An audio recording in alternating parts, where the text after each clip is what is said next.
नमस्कार साथियों, आप सभी का एजुकिंग एकेडमी में एक बार फिर से स्वागत है। दोस्तों, डेली करंट अफेयर की सीरीज को आगे बढ़ाते हुए आज की इस क्लास में हम लोग कुछ महत्वपूर्ण घटनाओं के बारे में जानकारी लेंगे। 2 दिन टेक्निकल एरर की वजह से क्लास नहीं हो पाई है, उसके लिए माफी चाहूंगा। और ये जो क्लास है ये भी हमारी रिकॉर्डेड क्लास होगी। फिर हम लोग कल से कंटिन्यू प्रॉपर नेट की प्रॉपर सुविधा की वजह से लाइव क्लास सुबह के टाइम से जरूर लेंगे। तो इस रिकॉर्डेड क्लास का आपका यही पर्पस है कि भाई इस टॉपिक को कवर जरूर कर ले, या जो भी महत्वपूर्ण घटनाएं रहे आप लोगों को तैयार करनी है। तो ठीक है, हम लोग एक एक करके सारे क्वेश्चंस लेंगे और एनालिसिस करते हुए चीजों को समझने की कोशिश करेंगे। चलिए,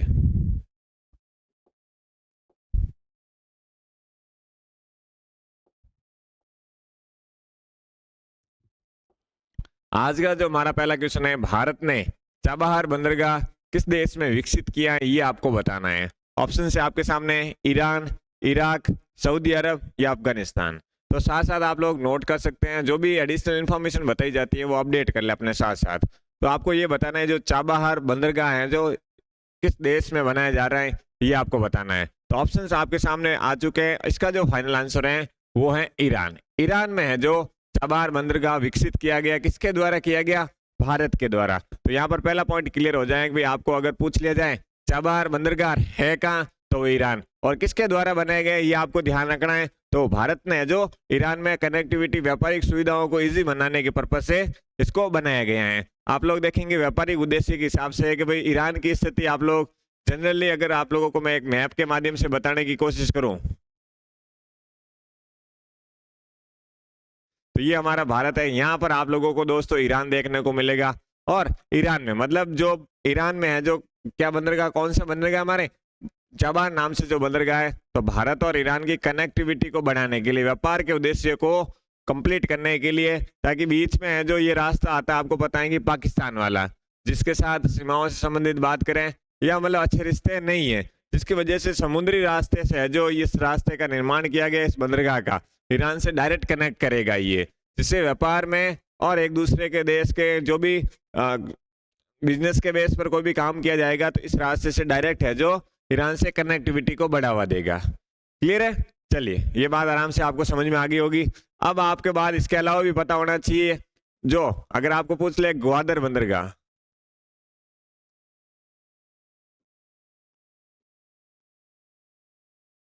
ग्वादर बंदरगाह क्योंकि ये भी करंट का हिस्सा है, तो भी मैं आपको बता दूं इसका जो आंसर होगा वो होगा पाकिस्तान। तो ग्वादर बंदरगाह कहाँ बना हुआ है? पाकिस्तान में। फिर ये भी बात आ जाती है कि किसने बनाया। जिस प्रकार भारत ने जो चाबहार बंदरगाह की मतलब एक तरीके से अपना इन्वेस्ट करके भारत ईरान में बनाया, उसी प्रकार है जो पाकिस्तान में है जो चीन के द्वारा ग्वादर बंदरगाह का निर्माण किया गया। ये आपको ध्यान रखना है। तो किस जगह पर बनाया गया और किसने बनाया गया, ये आपको ध्यान होना चाहिए। तो ये 2 पॉइंट क्लियर हो गए होंगे। अब बंदरगाहों की बात हो रही है तो थोड़ा भारत के कुछ बंदरगाहों के बारे में भी बात कर लेते हैं। तो आप लोगों को पता है कि जो भारत के बंदरगाह का निर्माण आप लोग देखेंगे, समुद्र तटीय भाग पर भी आप लोगों को इसी के बंदरगाहों के भाग के बारे में जानकारी मिलेगी। तो हम लोग गुजरात की बात कर लेते हैं। गुजरात में आप लोग देखेंगे कांडला, गुजरात में आप लोगों को कांडला बंदरगाह देखने को मिलेगा। फिर हम लोग यहाँ पर मुंबई महाराष्ट्र की बात करेंगे तो मुंबई में मुंबई बंदरगाह आप लोगों को देखने को मिलेगा। और इसके अलावा भी बहुत सारे बंदरगाह हैं जिसमें आप लोग देखेंगे जवाहर बंदरगाह के नाम से भी आप लोगों को देखने को मिलेगा। तो चलिए उसके बारे में भी बात कर लेते हैं।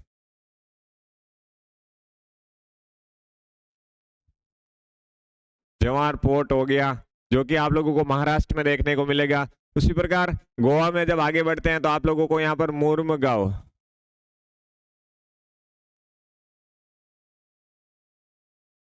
मुर्मुगांव के नाम से अगर आपको कोई भी बंदरगाह की बात करें, तो मैं एक ओवरव्यू दे रहा हूँ, आप लोगों को उस पर ध्यान देना है। तो मुर्मुगांव बंदरगाह आप लोगों को कहाँ पर देखने को मिलेगा? गोवा में। फिर आप लोग कर्नाटक की बात कर लेते हैं। तो कर्नाटक में आप लोगों को बताएं कि मंगलोर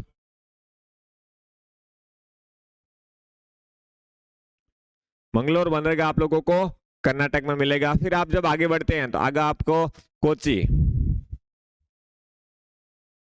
कोची बंदरगाह मिलेगा जो कि आप लोगों को कहाँ पर मिलेगा? केरल में।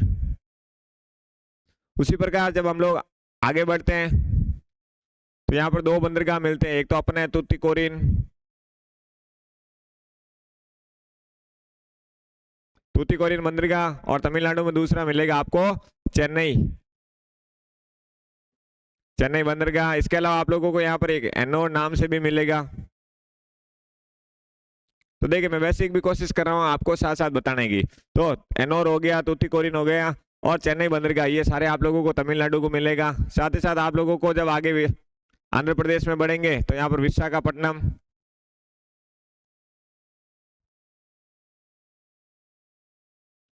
विशाखापट्टनम बंदरगाह मिल जाएगा। फिर हम लोग जब आगे बढ़ते हैं उड़ीसा के तट पर आप लोगों को मिलेगा पारादीप।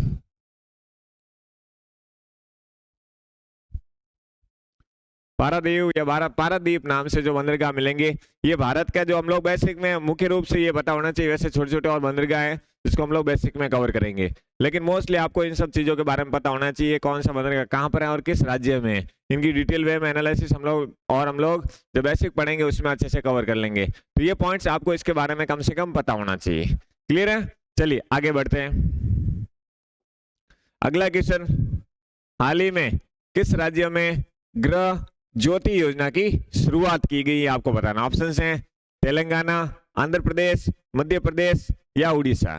साथ साथ आप लोगों को कमेंट बॉक्स में भी ट्राई करना है कि भाई इसका क्या आंसर हो सकता है, वो आपको बताना है। चलिए इसके बारे में बात कर लेते हैं। तो इसका जो फाइनल आंसर है वो है तेलंगाना। तेलंगाना में है जो गृह ज्योति योजना की शुरुआत की गई है। इसके बारे में जान लेते हैं कि भाई इस गृह ज्योति योजना जो शुरुआत की गई उसका उद्देश्य क्या है।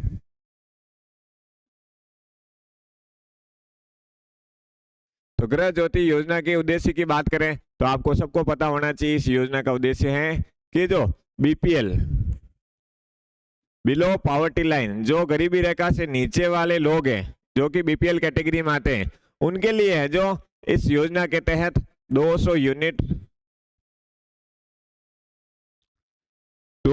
फ्री बिजली का प्रावधान किया गया। ये आपको ध्यान रखना है, ठीक है ना। तो ये कुछ पॉइंट्स है जो आप लोग इसमें ध्यान रख सकते हैं कि जो तेलंगाना है जो इसमें है जो कौन सी गृह ज्योति योजना की शुरुआत की गई है और इसका संबंध है जो बीपीएल परिवारों से। ये ध्यान रखना है। आप लोगों को एपीएल करके भी कंफ्यूज किया जा सकता है, लेकिन आपको ध्यान रखना है कि बीपीएल बिलो पॉवर्टी लो से होना चाहिए, ना कि बीपीएल से एबो की स्थिति में 200 यूनिट फ्री बिजली का प्रावधान है। ये ध्यान रखना है।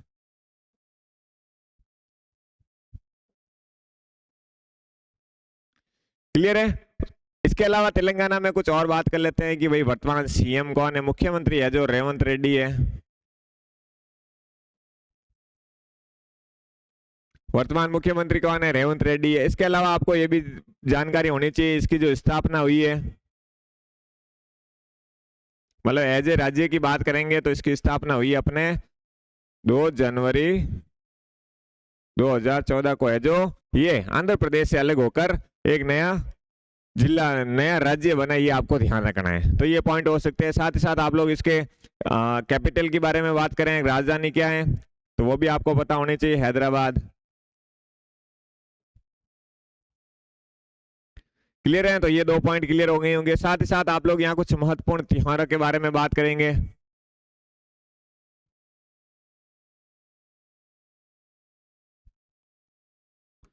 कुछ त्योहारों की बात करेंगे। यहाँ पर एक कोनुमा नाम से त्योहार है।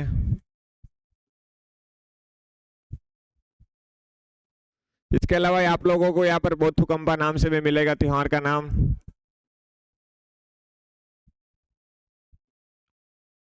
तो ये कुछ चीजें होती है जिसके बारे में आपको कम से कम पता होना चाहिए। एडिशनल कुछ और जानना चाहते हो तभी भी आप इसमें ऐड कर सकते हो। बोथुकंपा हो गया, कानुमा हो गया, और इसमें है जो आप लोग बांध की बात करेंगे तो यहाँ पर नागार्जुन सागर बांध भी आप लोगों को देखने को मिलेगा। तो ये सिलेक्टिव इन्फॉर्मेशन खास तौर से इस योजना के बारे में आपको ध्यान रखना है कि इसमें जो प्रावधान किया गया है बीपीएल कैटेगरी, जो बिलो पॉवर्टी लाइन से नीचे वाले लोग हैं, उनको 200 यूनिट की फ्री बिजली दी जाएगी, जो कि तेलंगाना सरकार ने इसकी शुरुआत की थी। चलिए अगले क्वेश्चन की ओर बढ़ते हैं। हाल ही में किसे भारत रत्न दिया गया? ये सवाल 2-3 दिन पुराना है, लेकिन इंपॉर्टेंट था, इसको बताना जरूरी था, क्लास हुई नहीं थी, इसलिए इसके बारे में जानना जरूरी है। तो चलिए आपको बताना है कि जो अभी हाल ही में किसे भारत रत्न दिया गया वो आपको बताना है। ऑप्शंस आपके सामने है, स्मृति ईरानी, कर्पूरी ठाकुर या सुषमा स्वराज या मुलायम सिंह यादव। तो आप लोग साथ साथ कमेंट में भी ट्राई कर सकते हैं कि इसका फाइनल आंसर क्या है। तो इसका जो फाइनल आंसर है वो है कर्पूरी ठाकुर को है जो हाल ही में इनको भारत रत्न दिया गया है। तो आपको ये भी पता होना चाहिए कि इनको जो भारत रत्न दिया गया है किस क्षेत्र में, अगर इसके क्षेत्र की बात करें किस फील्ड में दिया गया वो है सामाजिक क्षेत्र।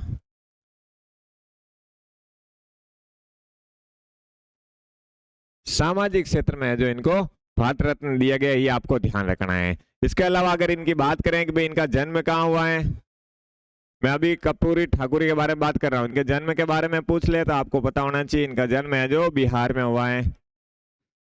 इसके अलावा ये भी ध्यान रखना है कि ये बिहार के 2 बार मुख्यमंत्री रहे हैं, ये भी याद रखना है आप लोगों को।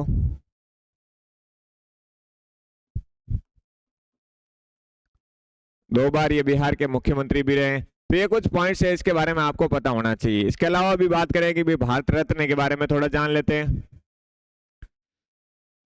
इनके अलावा एक पॉइंट इस ऐड कर सकते हैं आप लोग, इसका जो अभी भारत रत्न दिया गया जो ओवरऑल है जो 29वां भारत रत्न दिया गया ये आपको ध्यान रखना है कि भाई अभी इनकी जो क्वांटिटी है या इनका जो नंबर आया है वो 49वें नंबर पर, मतलब अभी ओवरऑल जितने भी 48 दिए गए उसके बाद है जो इनकी बारी आई है कर्पूरी ठाकुर जी की। तो 49वां जो भारत रत्न दिया गया वो किनको दिया गया, कर्पूरी ठाकुर को। चलिए इसके बाद आगे हम लोग जान लेते हैं थोड़ा भारत रत्न के बारे में।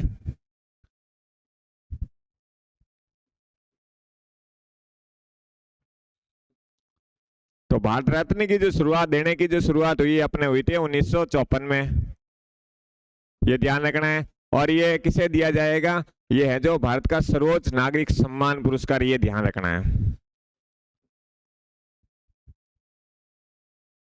भारत का यह जो सर्वोच्च नागरिक सम्मान पुरस्कार है, ये आपको ध्यान रखना है। तो ये कुछ पॉइंट्स है जिसके बारे में आप लोगों को पता होना चाहिए कि जब भी आप लोग कुछ भी पढ़े।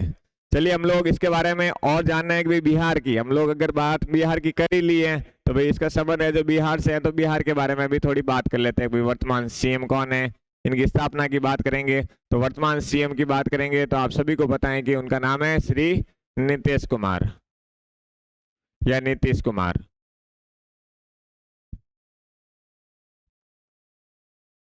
बिहार की कैपिटल की बात करेंगे तो आप सभी को पता है कि हम लोग बार बार पढ़ रहे हैं, पटना हो गई। फिर स्थापना की बात करेंगे तो स्थापना है जो भारत के संविधान लागू होने के दौरान ही, मतलब 26 जनवरी 1950 को है जो इसे पूर्ण राज्य का दर्जा दे दिया गया। तो ये कुछ सेलेक्ट इन्फॉर्मेशन इसके बारे में बहुत सारे हैं कि भी आप विक्रमशिला राष्ट्रीय उद्यान की बात करेंगे तो वो भी आप लोगों को बिहार में मिलेगा। और कुछ नदियां जैसे बिहार की 100 के नाम से हम लोग कोसी नदी को जानते हैं जो कि गंगा की सहायक नदी है, तो वो भी आप लोग इसको बेसिक में बिहार राज्य से संबंधित पढ़ेंगे। चलिए अगले क्वेश्चन की ओर बढ़ते हैं।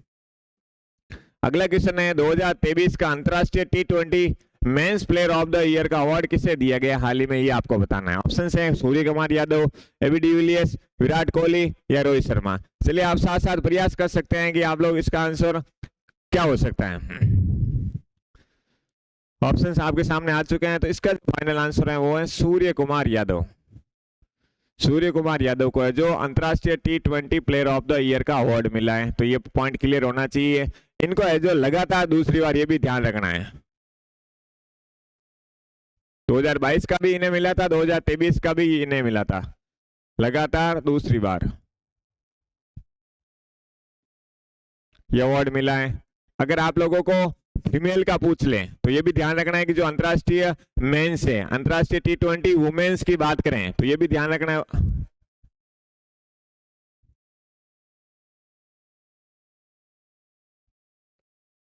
Henle's Mathews.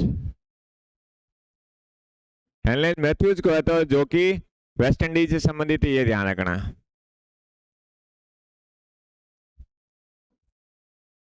तो अगर आपको मेंस का पूछ लिया जाए T20 player of the year award मिला है सूर्य कुमार यादव है जिनको लगातार दूसरी बार मिला है। अगर वुमेन का जो अंतरराष्ट्रीय T20 women player of the year का पूछ लिया जाए 2023 का, तो हेनलेज मैथ्यूज है जो कि वेस्ट इंडीज से संबंधित है, इनको ये अवार्ड मिला है, ये भी आपको ध्यान रखना है। चलिए अब इन अवार्ड की बात कर लेते हैं। तो इनको दे कौन रहा है वो भी पता होना चाहिए। इनको दे रहा है आईसीसी। आईसीसी मतलब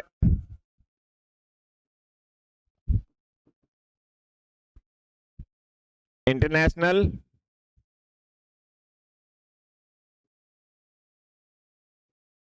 क्रिकेट काउंसिल,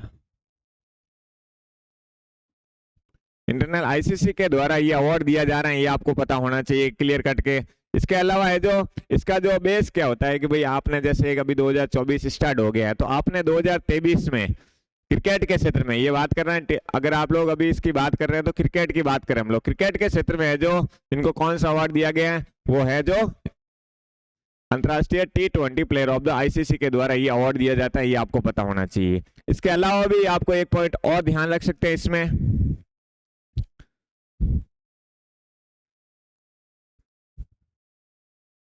भाई ये जो आईसीसी के द्वारा अवार्ड दिया जा रहा है तो सर्वाधिक बार मैक्सिमम है जो किसे मिला ये भी ध्यान रखना है। तो सर्वाधिक अवार्ड विनर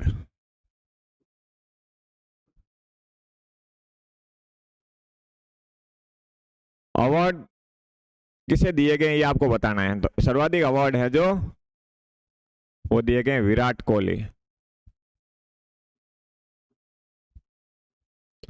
जो कि भारत से, ये भी ध्यान रखना है कि भी कौन सा खिलाड़ी किस देश से है ये आपको पता होना चाहिए। ओवरऑल अगर बात करें कि सर्वाधिक है जो किसे अवार्ड मिला गया विराट कोहली, फिर पूछ लिया जाए कि भाई इसमें कितने मिले इनको, इनको 9 बार है जो इस अवार्ड से सम्मानित किया गया, ये भी ध्यान रखना है। क्लियर है। इसके अलावा आप लोगों को वुमेन में भी बात पता होनी चाहिए, ये तो मेंस में हो गई, मेल में अगर वुमेन्स की बात करें तो वुमेन की बात करेंगे तो उनका जो नाम है वो है एलिस पेरी,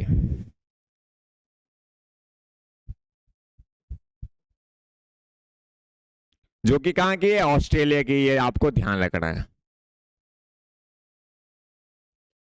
और इनके बारे में भी पता होना चाहिए कितनी बार मिला इनको, इनको 6 बार मिला है। तो आप लोगों को ये सारे पॉइंट पता होने चाहिए, वर्तमान किसे मिला है और ओवरऑल है जो अधिकतम किसे मिला, ये भी ध्यान रखना है। तो सर्वाधिक भारत के प्लेयर है, उनका नाम विराट कोहली है, जिन्हें 9 बार अभी तक आईसीसी प्लेयर जो T20 men's player of the award का ईयर का अवार्ड मिला है। उसी प्रकार वुमेन में बात करेंगे जो कि ऑस्ट्रेलिया से है, तो ये भी आपको ध्यान रखना है कि सर्वाधिक बार किसे मिला है और अभी वर्तमान में किसे मिला, ये आपको क्लियर कट ध्यान होना चाहिए। चलिए अगले क्वेश्चन की ओर बढ़ेंगे हम लोग।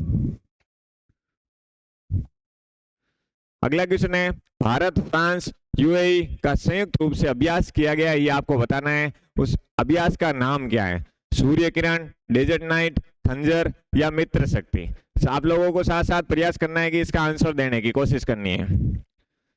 तो इसका जो फाइनल आंसर है वो है डेजर्ट नाइट है जो इसका फाइनल आंसर है, जो कि भारत फ्रांस और यूएई के बीच में संयुक्त रूप से किया गया है। इसके अलावा आप लोग यहाँ पर देख सकते हैं कि सूर्य किरण है, तो ये किन 2 देशों के बीच में, भारत और नेपाल के बीच में ये संयुक्त अभ्यास हुआ है। खंजर की बात करेंगे तो भारत और फ्रांस के बीच में हुआ था। मित्र शक्ति है जो आप लोग देखेंगे इसमें संयुक्त रूप से श्रीलंका और भारत के बीच। तो ये कुछ पॉइंट्स है जिसके बारे में आपको कम से कम थोड़ा बहुत आइडिया होना चाहिए। अभ्यास का एक ही मतलब होता है कि 2 देशों के आपसी संबंधों को मजबूत करना और कहीं ना कहीं एक दूसरे की जो आवागमन की गतिविधियां हैं और एक तरीके से आतंकवाद और घुसपैठ जैसी गतिविधियों को कंट्रोल करने के लिए ये सारे अभ्यास किए जाते हैं, जिससे हर देश की स्थितियों में भी सुधार होता है। सैनिक लेवल पर बात करें जिससे आराम से आने वाली प्रॉब्लम को सॉल्व किया जा सकता है। अगला क्वेश्चन आपकी स्क्रीन पर है, हाल ही में गणतंत्र दिवस के 75 वर्ष पूर्ण होने पर उपराष्ट्रपति द्वारा कौन से अभियान की शुरुआत की गई, ये आपको पता होना चाहिए। तो उसके बारे में आपको 3 ऑप्शन भी, फर्स्ट ऑप्शन है हमारा संविधान हमारा भारत, सेकेंड है हमारा संविधान हमारा सम्मान, और थर्ड है जो हमारा हमारा सम्मान हमारा भारत। तो इस योजना के बारे में आपको पता होना चाहिए। उपराष्ट्रपति जो हमारे जगदीश धनखड़ है जो उनके द्वारा है जो इस अभियान की शुरुआत की गई, इस योजना की शुरुआत की गई है। तो आप लोग साथ साथ कोशिश कर सकते हैं। तो इसका जो फाइनल आंसर है वो है हमारा संविधान हमारा संविधान सम्मान, ठीक है ना। तो ये ध्यान रखना है, आपको कंफ्यूजन नहीं होना है। तो हमारा संविधान हमारा सम्मान, तो ओवरऑल इसका पर्पस यही था कि भाई लोगों को संविधान के लिए या संविधान के प्रति जागरूक करना, ताकि वो अपने अधिकारों को समझ सकें और उनके मौलिक अधिकार की बात करें या नीति निर्देशक तत्वों से जुड़े की बात करें तो ओवरऑल उनके जीवन से जुड़े हुए जो भी अधिकार हैं उनके बारे में जानकारी होनी चाहिए। इसके अलावा ये तो आपको इस योजना के बारे में तो क्लियर हो गया होगा। अब हम लोग अधिकारों की बात कर ही रहे हैं तो हमारे संविधान में जो हम लोग पॉलिटी वाले राजनीति वाले सेक्शन में अधिकारों की बात करते हैं तो मुख्य रूप से आप लोग देखेंगे उसमें एक तो मौलिक अधिकार आप लोगों को जिसके बारे में आपको अच्छे से जानकारी होनी चाहिए। बाकी है जो कहीं ना कहीं पार्लियामेंट के बेस पर होता है, राष्ट्रपति के रूल्स रेगुलेशन के बेस पर होता है, या अदर जो भी पॉलिटिकल एस्पेक्ट की बात करें तो उसके हिसाब से सारी चीजें कवर होती है। लेकिन मौलिक अधिकार को आपको अच्छे से पता होना चाहिए। फंडामेंटल राइट्स इसे है जो संविधान के भाग 3 में, जो कि किसमें प्रावधान है 12 से 35 जो आर्टिकल दे रखे हैं भारतीय संविधान में, उसमें है जो इसका प्रावधान किया गया, ये ध्यान रखना है। इसके अलावा भी जैसे भाग 1 के बारे में भी आपको पता होना चाहिए। जैसे भाग 1 की बात करते हैं तो हम लोग पॉलिटी राज्यों और उसके क्षेत्रों की बात करते हैं। फिर हम लोग भाग 2 में बात कर लेते हैं, थोड़ी जानकारी आप लोगों को रिवीजन करा देते हैं पॉलिटी का। भाग 2 में हम लोग बात करते हैं सिटीजनशिप का, जो कि ये वाले जो भाग 1 वाले आर्टिकल 1 to 4 के बीच में है। उसी प्रकार भाग 2 में आप लोग नागरिकता जो सिटीजनशिप है उसके बारे में बात करते हैं, तो वो भी आप लोगों का 5 to 11 आर्टिकल के बीच में। उसके बाद ये 3rd शुरू हो जाता है जिसको आप लोगों को थोड़ा डिटेल में हम लोग बता देंगे। तो ये आपको ध्यान रखना है किस आर्टिकल किस भाग में आपको एक बेसिक लेवल में पता होना चाहिए, ताकि आप लोग बड़े लेवल के एग्जाम की भी तैयारी करो तो बेस हमेशा तैयार होना चाहिए। 12 से 35 है जो अपने मौलिक अधिकार हैं। और इसको और थोड़ा डिफाइन करें तो आप लोग देखेंगे आर्टिकल 12 की 12 में अपन लोग देखते हैं कि भाई जो राज्यों में या राज्य शब्द को एक परिभाषित किया गया है, जिस प्रकार हम लोग डायरेक्टिव प्रिंसिपल स्टेट में हम लोग 36 में जो राज्य में जो शब्द इस्तेमाल किया गया कि राज्य की कैटेगरी में किस प्रकार के जो भी कोई संस्थाएं या अलग अलग बोर्ड जो बने हुए और राज्य के रूल्स रेगुलेशन के हिसाब से उसकी एक परिभाषा एक डेफिनेशन के बारे में बात की गई है। जिस प्रकार डायरेक्टिव प्रिंसिपल ऑफ स्टेट में जिसे 36 बात करते हैं, उसी प्रकार फंडामेंटल राइट में हम लोग 12 में जो किसकी बात करते हैं राज्य शब्द को परिभाषित किया गया, ये आपको ध्यान रखना है। उसी प्रकार हम लोग 13 की बात कर लेते हैं, तो 13 में हम लोग देखते हैं कि भाई जो संविधान के अंदर न्यायपालिका को इतना अधिकार दिया गया है कि वो कुछ चीजों को समय के साथ अपडेट कर सकते हैं। तो यहाँ पर एक शब्द यूज किया गया है न्यायिक पुनर्लोकन।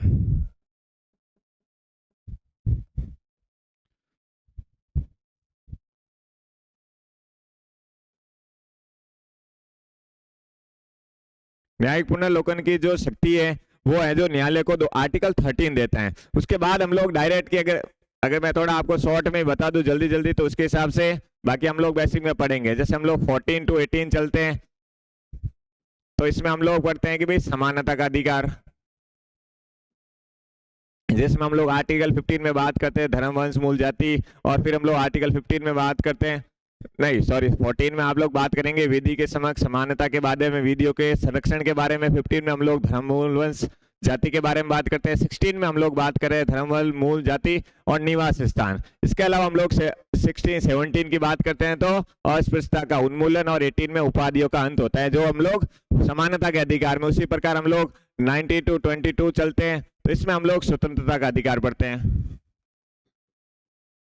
जिसमें आप लोगों को अभिव्यक्ति की आजादी की बात करो या जीवन जीने के अधिकार की बात करो या आप लोगों को दोष सिद्धि के संरक्षण की बात करो या निवारक निरोध के बारे में बात करो, तो वो हम लोग इस 4 पॉइंट को हम लोग 19 to 22 में देखते हैं। उसी प्रकार हम लोग 23 और 24 को हम लोग देखते हैं कि भाई आप लोग दुर्व्यवहार और बाल श्रम से संबंधित जो भी बात की गई हो या 14 वर्ष से कम आयु के बच्चों के संरक्षण की बात की गई हो, तो हम लोग 23 और 24 में बात करते हैं। उसी प्रकार हम लोग 25 to 28 की बात कर रहे हैं तो धर्म से संबंधित बात करते हैं, आपके धर्म के प्रसार और टैक्सेशन से संबंधित जो भी प्रक्रिया है या निर्बाध या अचल संपत्ति की बात की गई वो सारा आप लोग 25 to 28 में देखते हैं। उसी प्रकार है जो आप लोग 29 और 30 की बात करते हैं, तो ये भी एक कॉमन चलता है जिसमें आप लोग अल्पसंख्यकों के संरक्षण की बात करें या उनकी शिक्षाओं से संबंधित बात करेंगे तो हम लोग मोस्टली 29 और 30 देखते हैं। और महत्वपूर्ण है जो अपना एक हो जाता है 32। 31 में भी आप लोग इसमें कुछ संपत्ति से संबंधित प्रावधानों की बात करेंगे, और 32 में है जो अपने हो जाता है संवैधानिक उपचारों का अधिकार, जिसे डॉक्टर भीमराव जी अम्बेडकर ने जो क्या कहा संविधान की आत्मा का, ये ध्यान रखना है। चलिए अब बाकी आप लोग उसके अलावा भी देखना चाहते हैं कि 33 में क्या बात कही जा रही है या 34 में या 35 में, तो इसमें है जो संसद के कुछ प्रावधान है जिसमें आप लोग देखेंगे रिस्ट्रिक्शन। 33 में आप लोग देखेंगे कि भाई किन क्षेत्रों में है जो संसद के द्वारा या किन पर है जो एक तरीके से नागरिकों पर अधिकार या संसद के कुछ कानून से जो कि आप लोगों के फंडामेंटल राइट्स को कंट्रोल कर सकते हैं। उसी प्रकार कोर्ट मार्शल का भी मामला आ जाता है, जिसमें सैन्य कोर्ट मार्शल के अलावा आप लोग देखेंगे इसमें कुछ 35 में बात करेंगे कि भाई 17 हो गया, 18 हो गया, साथ ही साथ 23 हो गया। और इसके अलावा उसमें है जो संसद किस पर है जो अधिकार दिए जा सकते हैं, जब आप पॉलिटी में बेसिक पढ़ते हैं तो वो सारे कवर हो जाते हैं। चलिए हम लोग आगे बढ़ते हैं। अगला पॉइंट है, हाल ही में दक्षिण एशिया का क्षेत्रीय निदेशक किसे नियुक्त किया गया, ये आपको बताना है। किसके द्वारा? WHO के द्वारा, ये आपको ऐड कर देना है। तो वर्ल्ड हेल्थ ऑर्गेनाइजेशन के द्वारा किसे है जो क्षेत्रीय निदेशक के रूप में नियुक्त किया गया, ये आपको बताना है। तो ऑप्शन हैं दीपिका पादुकोण, सानिया मिर्जा, या साइमा वाजिद, या कृष्ण कुमार। चलिए सभी लोग साथ साथ प्रयास करें इसका आंसर देने का। तो इसका जो फाइनल आंसर है वो है साइमा वाजिद, जो कि कहाँ की है? वो है बांग्लादेश की। ये बांग्लादेश से संबंधित है और इसे वर्ल्ड हेल्थ ऑर्गेनाइजेशन, विश्व स्वास्थ्य संगठन की क्षेत्रीय निदेशक नियुक्त किया है, जो कि बांग्लादेश की पहली है, ये ध्यान रखना।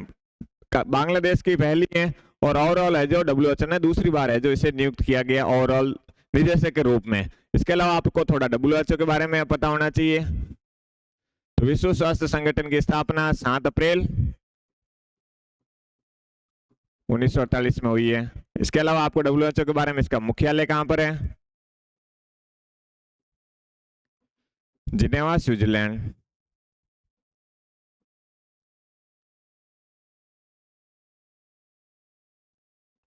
तो ये कुछ सिलेक्टिव पॉइंट है, आप लोगों को इन सब चीजों के बारे में अच्छे से पता होना चाहिए। चलिए अगले क्वेश्चन की ओर बढ़ते हैं। 2024 का ऑरेंज उत्सव कहाँ मनाए गए, ये आपको बताना। ऑप्शन हैं तेलंगाना, आंध्र प्रदेश, नागालैंड और उड़ीसा। साथ साथ आप लोग प्रयास कर सकते हैं आंसर देने का। तो इसका जो फाइनल आंसर है वो है नागालैंड। नागालैंड में भी आपको ये पता होना चाहिए कि ऑरेंज उत्सव है जो कोहिमा में, कोहिमा जिला है, आपको ये भी पता होना चाहिए। और साथ ही साथ ये भी पता होना चाहिए नागालैंड की राजधानी की बात करेंगे तो कोहिमा है, ये आपको ध्यान रखना चाहिए। इसके अलावा जो अभी इनके वर्तमान CM है नेफ्यू रियो, ये भी ध्यान रखना है आप लोगों को।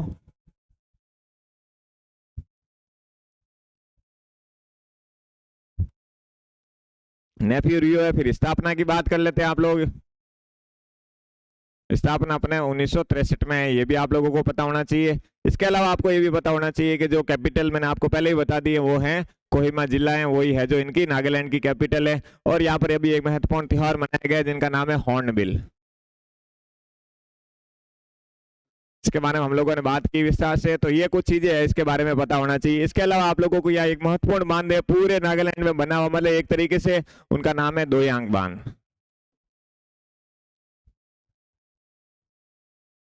दोयांग बांध है जो आपको पता होना चाहिए। ये है जो वैसे हम लोग, ये छोटी नदी है, सहायक नदी है, ब्रह्मपुत्र की सहायक नदी है, दोयांग नदी पर है जो दोयांग बांध बना हुआ है, जो कि एक तरीके से नागालैंड में है जो मुख्य रूप से एक ही बांध है। पूरे क्षेत्र में आप लोग बात करेंगे नागालैंड जो कि 7 सिस्टर का भाग है, तो ये कम से कम आपको पता होना चाहिए, जिसकी सीमा है जो म्यांमार के साथ लगती है। चलिए तो आज की क्लास हम लोग यही समाप्त करेंगे और उम्मीद है कि अब लोग कल की क्लास में लाइव जुड़े। ठीक है दोस्तों, धन्यवाद।